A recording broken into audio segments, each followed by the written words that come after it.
We are running. This is all wrong. I shouldn't be up here.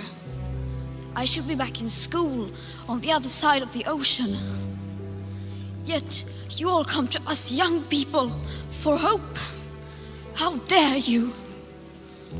You have stolen my dreams and my childhood with your empty words, and yet I'm one of the lucky ones. People are suffering.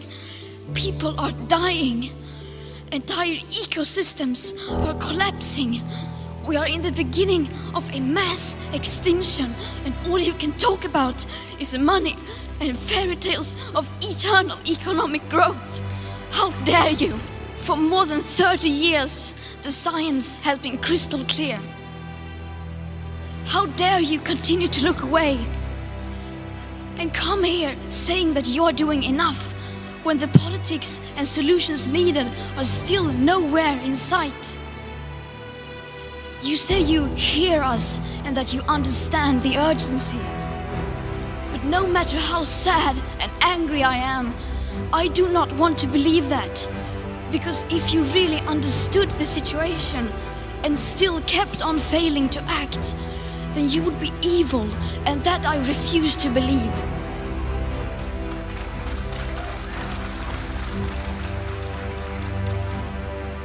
The popular idea of cutting our emissions in half in 10 years only gives us a 50% chance of staying below 1.5 degrees and the risk of setting off irreversible chain reactions beyond human control.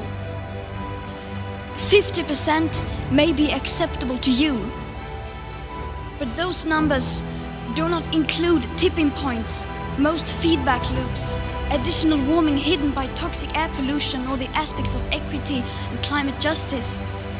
They also rely on my generation sucking hundreds of billions of tons of your CO2 out of the air with technologies that barely exist. So a 50% risk is simply not acceptable to us, we who have to live with the consequences. To have a 67% chance of staying below a 1.5 degrees of global temperature rise, the best odds given by the IPCC, the world had 420 gigatons of CO2 left to emit back on January 1st, 2018. Today that figure is already down to less than 350 gigatons. How dare you pretend that this can be solved with just business as usual and some technical solutions?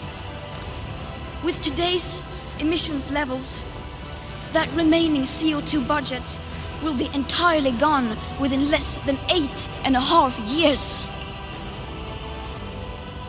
There will not be any solutions or plans presented in line with these figures here today, because these numbers are too uncomfortable and you are still not mature enough to tell it like it is. You are failing us. But the young people are starting to understand your betrayal. The eyes of all future generations are upon you. And if you choose... We are running out of time. What are you going to do with the time you have left? I say, that if you don't reposition yourself, you could miss the best time in your life, in this season of life. Because we have got to change the way we think. We have got to change the way we function. We have got to change the way we deal with issues. And the reason that you have to begin to reposition the way you think and the way you function and the way you feel is that